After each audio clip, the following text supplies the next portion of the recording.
She came out of nowhere. 1 second, the parking lot of the Sundown Travel Plaza on US 87 outside of San Angelo was just a parking lot. Diesel fumes and vending machine hum, and the particular tired silence of a rest stop at 7 in the evening.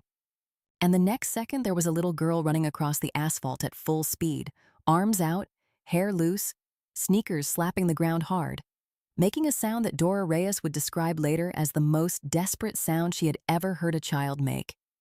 She was running straight at Dora, not at anyone else in that parking lot.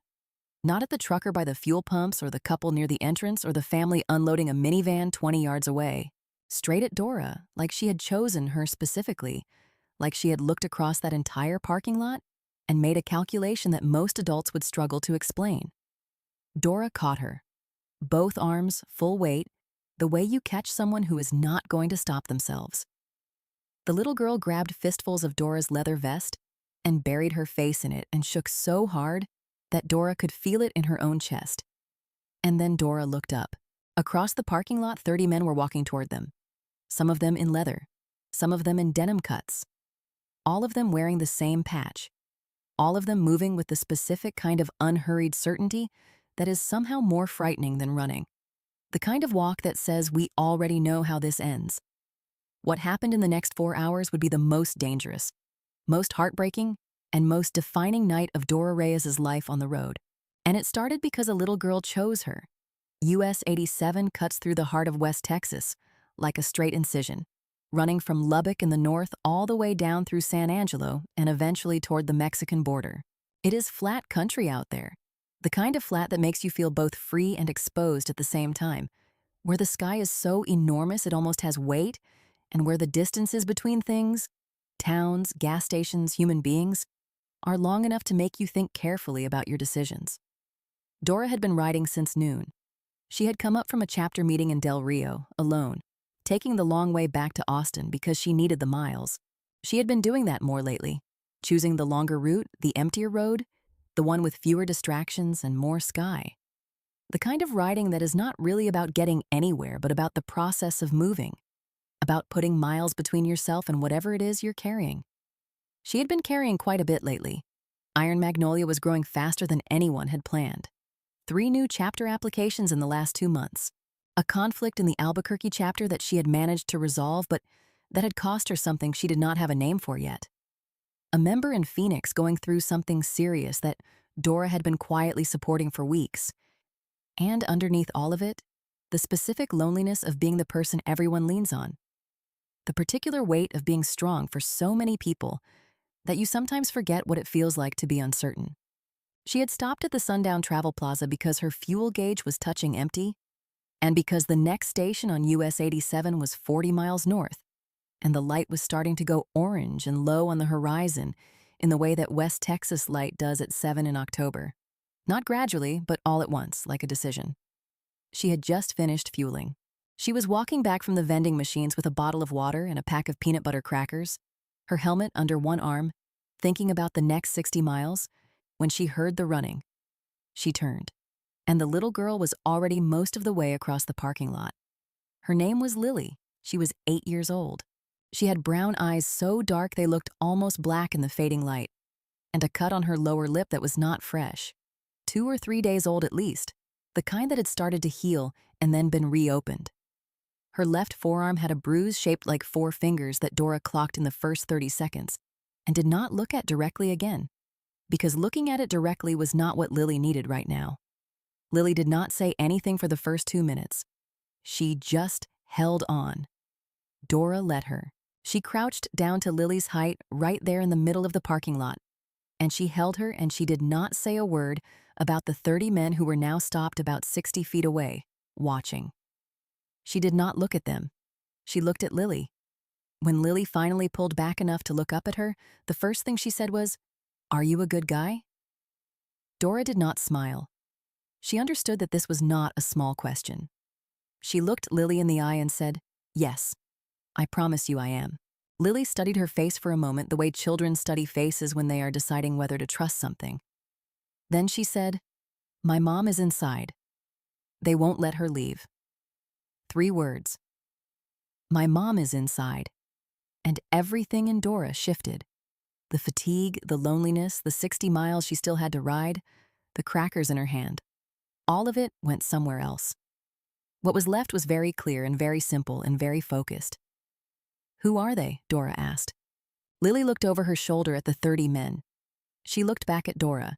She said, "They're my dad's friends. But my dad's not here. And my mom has been trying to leave for 2 days and they keep saying she can't go." Dora absorbed this. She kept her face calm and her voice level. "How old is your brother or sister?" she asked.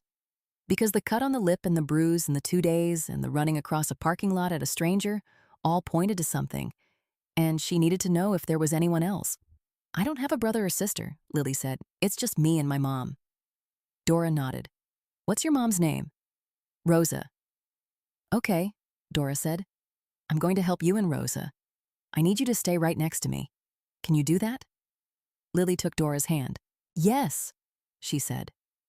The Blackstone Riders had been operating out of the Permian Basin for 11 years. They were not the most dangerous club in West Texas. There were harder organizations further west toward El Paso and down along the border. But they were serious, established, and deeply connected to the kind of informal economy that exists in the spaces between small towns where law enforcement coverage is thin and distances are long. They had maybe 40 active members total, and on this particular evening, 30 of them were at the Sundown Travel Plaza. The reason 30 of them were there, Dora would piece together over the next several hours, was a man named Carl Dubois. Carl was a Blackstone member who had been with Rosa, Lily's mother, for 3 years. He had left 4 days ago to deal with something in Odessa, the nature of which nobody at the Travel Plaza would specify to Dora. Before he left, he had asked, or instructed, depending on who you believed, several of his club brothers to make sure Rosa did not go anywhere while he was gone. Rosa had apparently not been informed that this was the arrangement. The man who walked to the front when Dora approached was named Garrett. He was in his mid-40s, heavy-set, with the kind of weathered face that comes from years of outdoor work and not enough sleep. He wore the Blackstone patch on a well-broken-in vest, and he had the posture of someone who was used to being the first person to speak in most situations. He looked at Dora. He looked at Lily holding Dora's hand. He looked back at Dora. "That's not your kid," he said.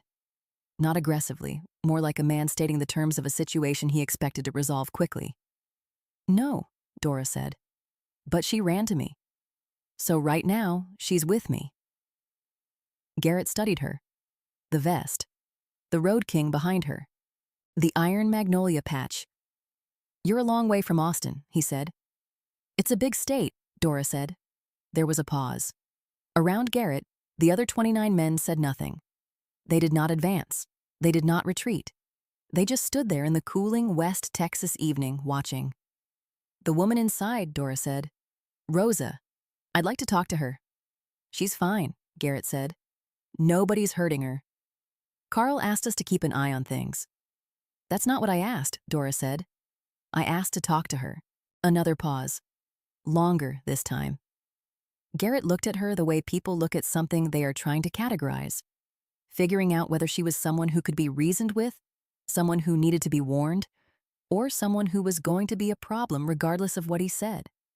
"You don't want to make this complicated," he said. "This is a private situation."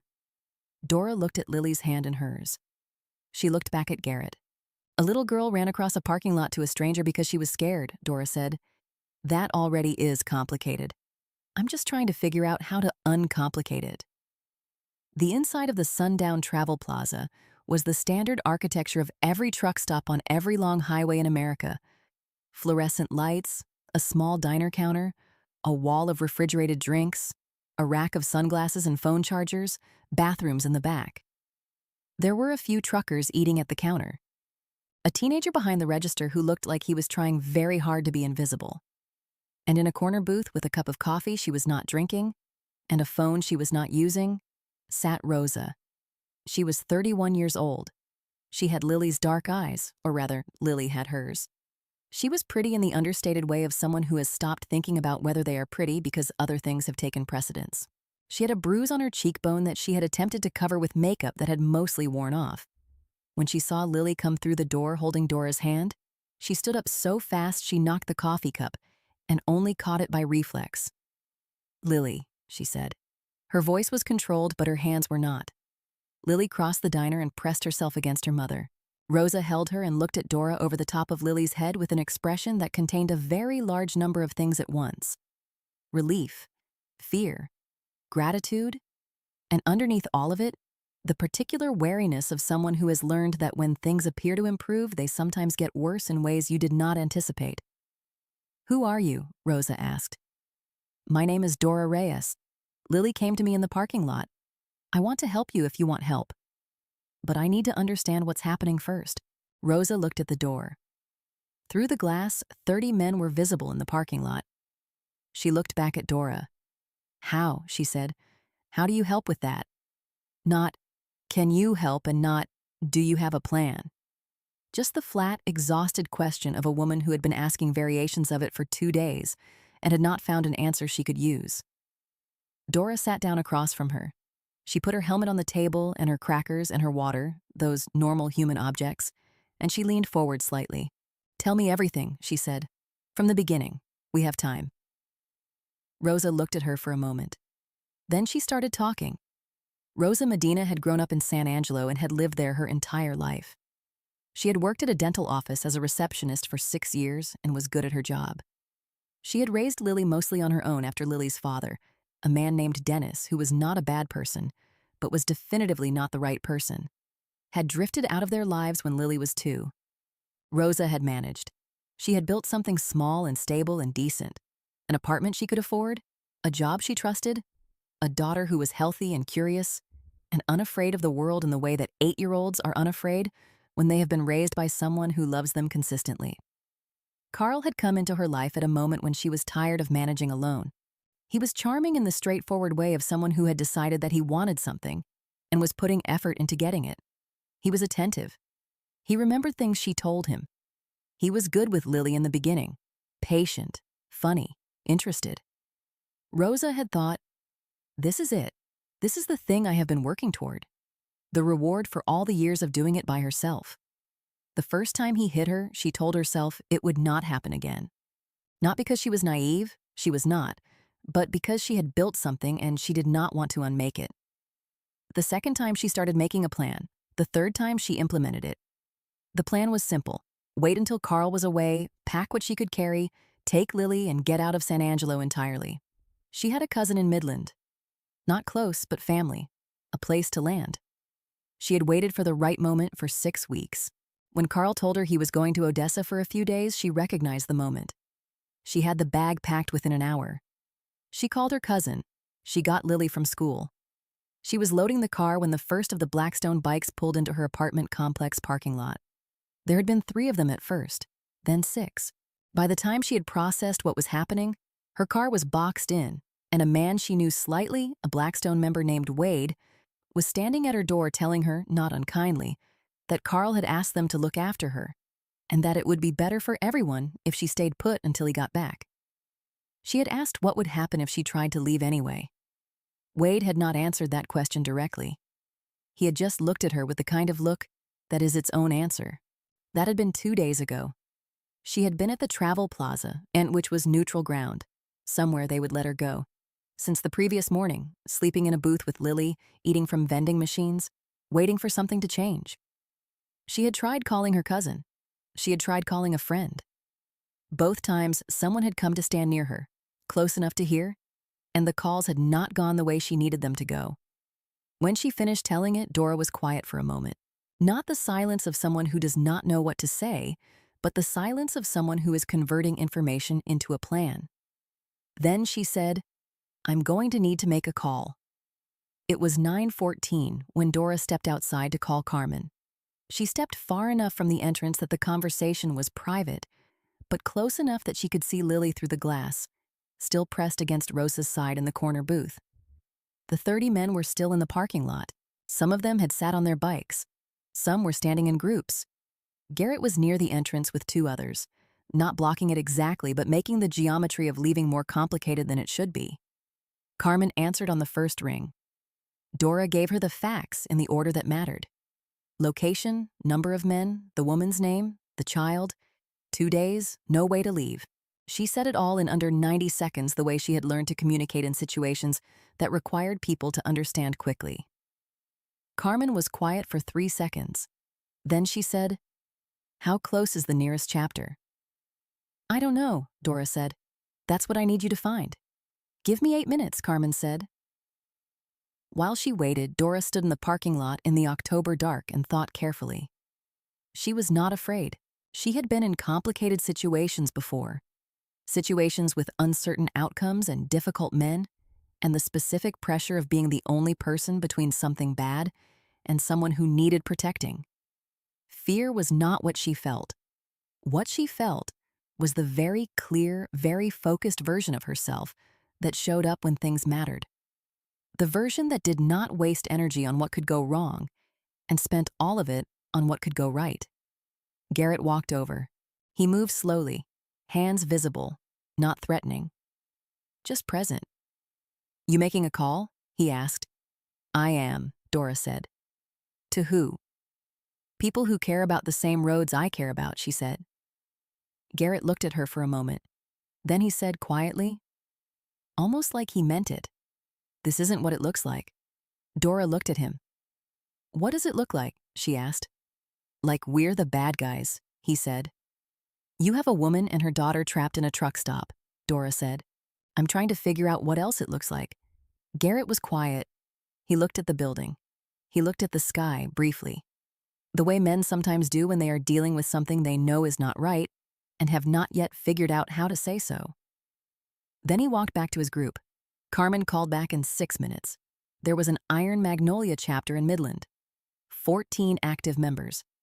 The chapter captain was a woman named June Rivas, 53 years old, former corrections officer, who had been riding for 28 years, and who Carmen described as someone you want standing next to you in exactly this kind of situation.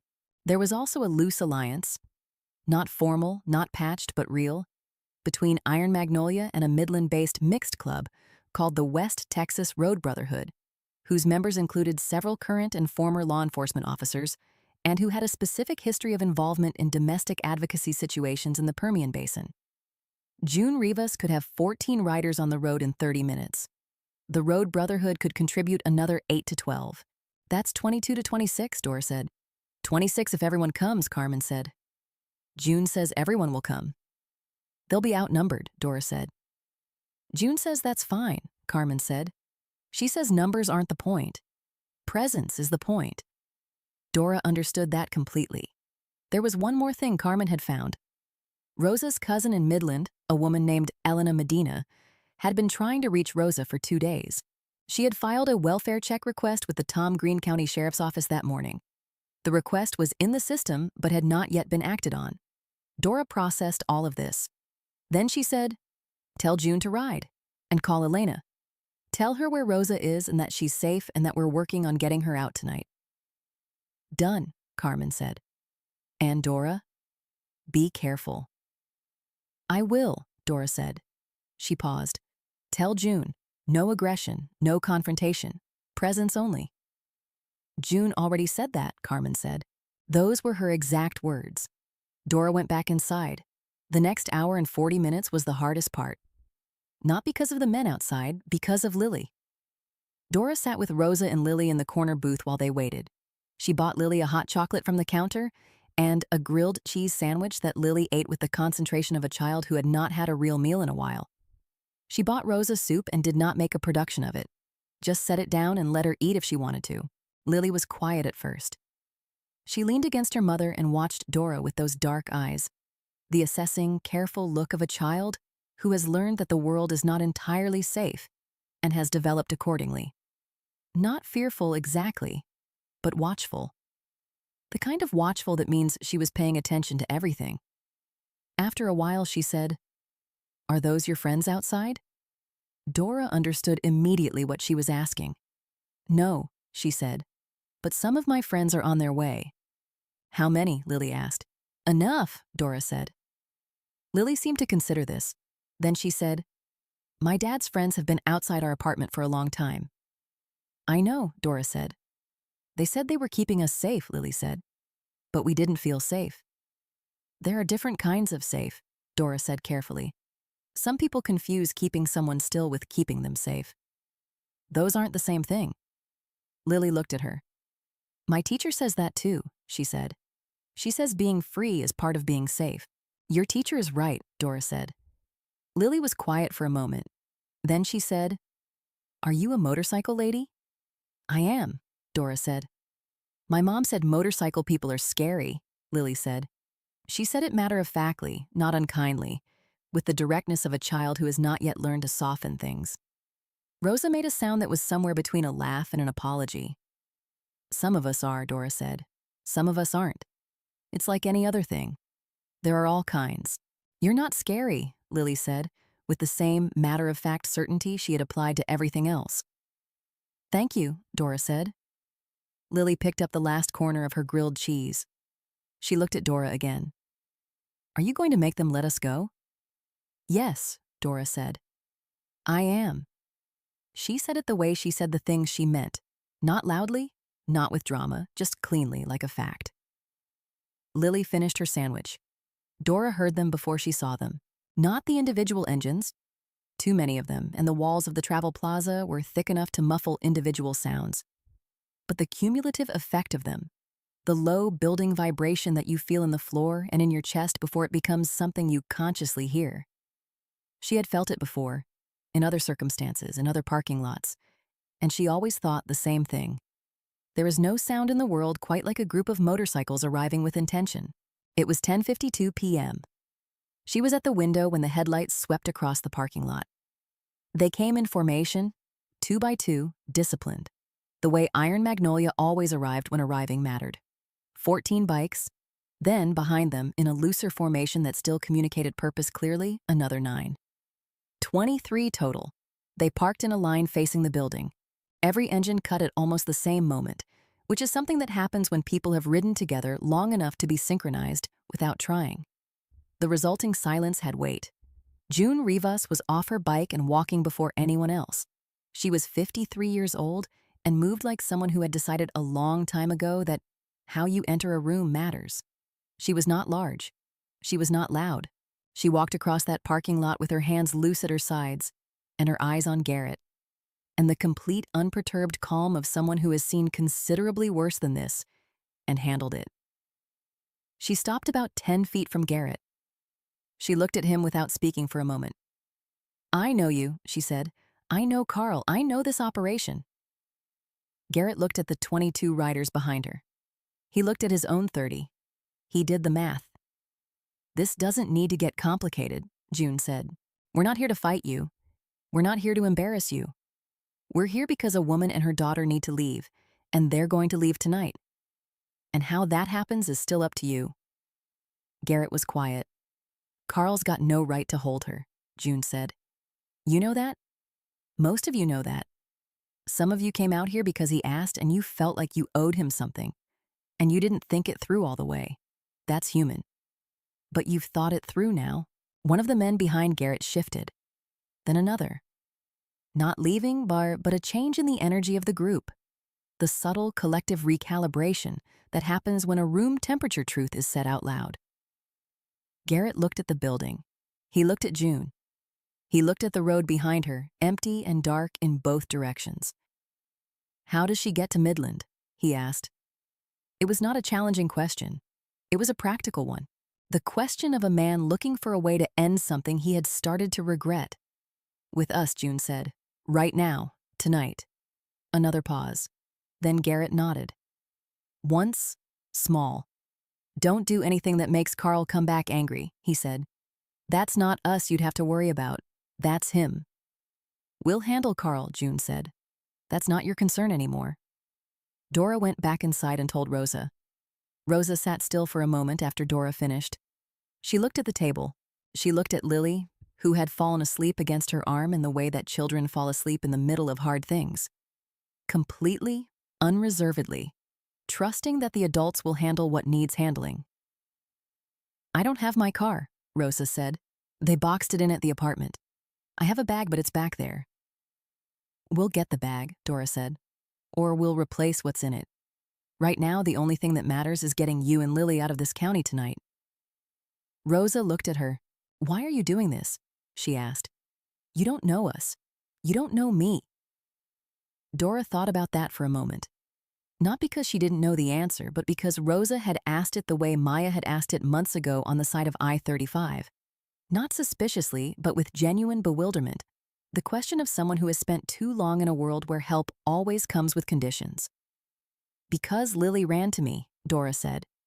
And when someone runs to you, you don't calculate whether they deserve it. You just catch them. Rosa looked at her daughter sleeping against her arm. She looked back up at Dora. Okay, she said. She woke Lily gently. Lily came awake without protest, which was its own kind of heartbreak. The adaptability of a child who has learned to be ready to move at any moment. She looked around, oriented herself, looked at her mother. Are we going? She asked. We're going, Rosa said. Lily looked at Dora. She did not say anything. She held out her hand. Dora took it. They walked out of the sundown travel plaza together. Dora on one side, Rosa on the other, Lily between them. And the 30 Blackstone riders watched them go without a word. Garrett stood with his arms at his sides and his face unreadable and said nothing. Two of the others looked at the ground. One of them, a younger man near the back of the group, took off his cap and held it in both hands, which Dora noticed, and which meant something she did not have words for. June Rivas was waiting by her bike. She looked at Rosa and Lily and gave the smallest nod. Acknowledgement, not ceremony. One of the Iron Magnolia riders had already configured a passenger arrangement on her bike. Another had a child helmet. The Road Brotherhood had thought to bring one, anticipating that there might be a child, and she offered it to Lily without making it a big deal. Lily put the helmet on. She looked at Dora. Where are we going? She asked. To your Aunt Elena's, Rosa said. Lily's eyes went wide. Really? Really? Will you come? Lily asked Dora. Part of the way, Dora said. We'll make sure you get there safe. Lily thought about this. Then she said, Will I see you again? Dora crouched down to eye level. She looked at Lily's face, the bruise on her lip, the dark, watchful eyes, the helmet that was slightly too big and sat slightly crooked on her head. The road connects everything, Dora said. If you ever need me, someone who knows me will find me, I promise. Lily studied her face the way she had studied it in the parking lot earlier that evening, when she was deciding whether to trust her. Then she said, Okay. She climbed onto the motorcycle. It was 112 miles from the sundown travel plaza to Midland. They rode it at a steady pace, not fast, not slow. The pace of a convoy that is moving with purpose but not urgency, that has already done the hard part and is now doing the necessary part. Dora rode in the formation. She did not think about Garrett or the Blackstone riders or the calculations she had made in the parking lot. She thought about the road, US 87 north and then the long flat run of US 191 toward Midland. The kind of Texas highway where the night sky is so enormous and so full of stars that it stops feeling like a ceiling and starts feeling like the actual state of things. The way the world really is when you are small enough and quiet enough to perceive it. She thought about Lily's hand in hers. The weight of it, the trust in it. She had been riding for 23 years, and she had accumulated a specific kind of mile over that time. The miles that matter, the ones that have a person attached to them. The woman on the guardrail who stayed until her breathing was normal. Maya on the shoulder of I-35. And now Lily, running across a parking lot in the dark, with her arms out and her hair loose, and that sound, that specific, desperate, determined sound of a child who has decided to trust someone and is running toward them as fast as she can go. The miles that matter are not the most scenic ones, Dora had decided. They are not the ones on the famous routes, not the Blue Ridge or the Pacific Coast Highway or Route 66 where everyone goes because they are supposed to.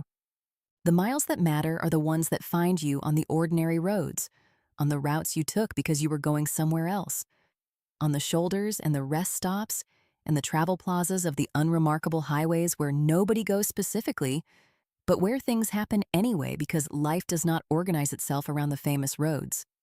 Life happens on US 87 at 7 in the evening, when the light goes orange. Life happens on I-35 at midnight.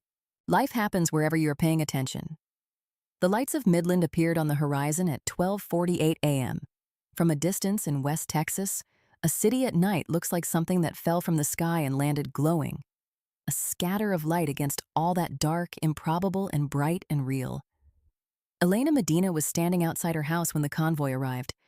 She must have been watching for the headlights for a while. She was already outside in a coat over pajamas, her arms crossed against the October cold, and she came down the driveway before the engines had finished cutting off. She and Rosa held each other for a long time in the driveway. Elena was crying. Rosa was not. She was past the point of crying for tonight.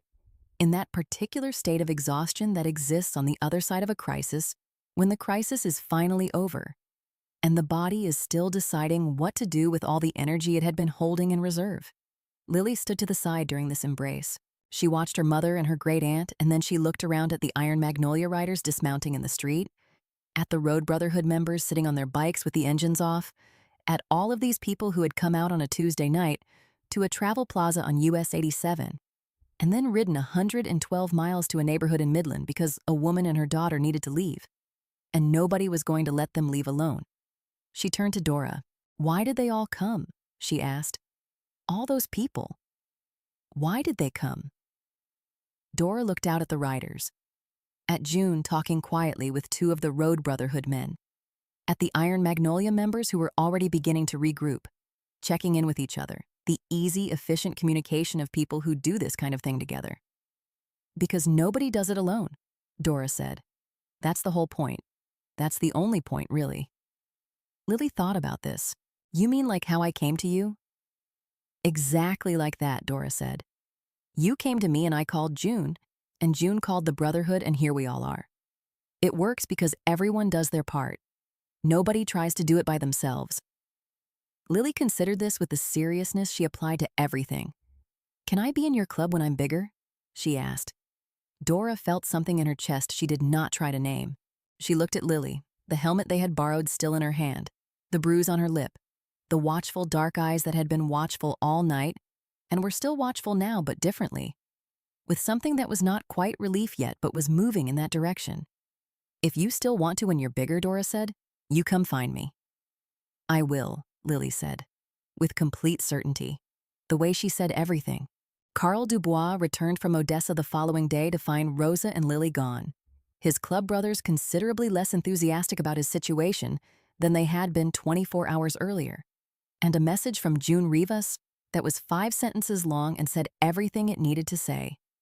Dora never learned the details of how Carl processed all of this. She did not need to. Rosa and Lily stayed with Elena for 3 weeks. Elena, it turned out, had a spare room and a practical nature and no particular patience for men who kept women in travel plazas against their will.